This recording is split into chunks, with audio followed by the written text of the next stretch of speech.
so let's talk about the drivers. So that's what I was really interested in. I really got present to the idea of the extent to which respect matters to individuals, and even from an evolutionary perspective. And then when people existed within that zone of respect, that it really, really leads to highly engaged individuals. So what is it that leads people to exist in that realm? And so I did quite a bit of research in this area, and for me the drivers worked out to be an acronym. Very nice. So here it is, recognition. Has anybody ever gone back to their office, their desk, and had a note from their supervisor, just a quick note saying thank you or great job on a yellow sticky note? Anybody ever had that? Okay, great. What did you do with it? I have a nice little stash of them. You have a stash of them, right? You kept them. Yeah, you keep them. Yeah. You keep them. Oftentimes, people post them on their monitor or in some other visual space. And I see lots of people smiling. Right? How do I know this? Because I did it. It falls off, they tape it. The only time they get rid of it is usually when they move. The other day, I had somebody show me a small note card they got 7 years ago from somebody. Okay? You got to really get this. People don't frame their paychecks. They just don't. Right? It's as though, right, at some moment in time, they did something that was worthy of their supervisor, taking 2 seconds and costing nothing to write thank you and leaving it for them.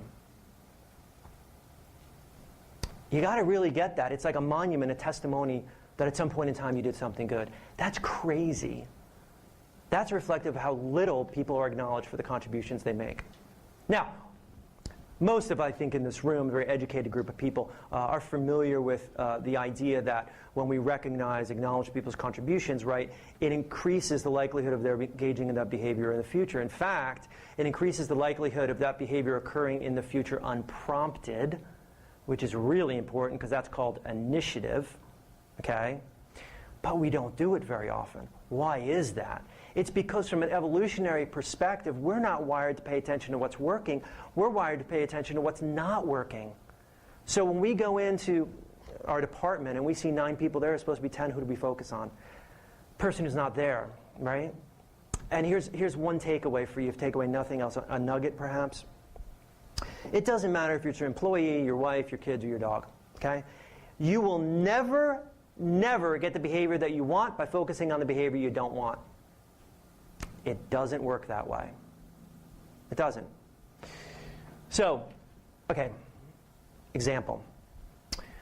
Usually chairs have 4 legs. Let's pretend for the sake that these have 4 legs, okay? Nobody came in today, sat down on their chair and said, oh, 4 good legs. I love it.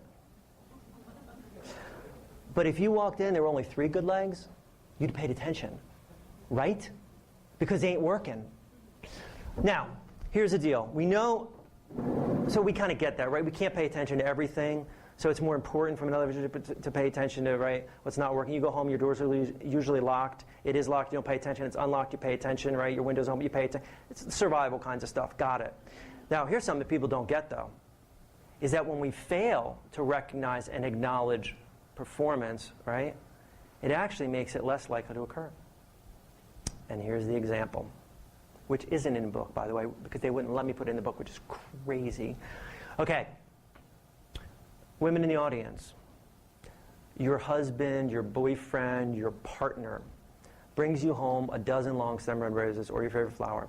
It's not Valentine's Day, it's not Christmas, it's not your birthday, it's not your anniversary. They're not even in the doghouse. They just do it because they love you. And you say nothing. Gentlemen, when is the next time you're going to bring flowers home? And my favorite response was this gentleman in Alabama who shouts out, at her graveside.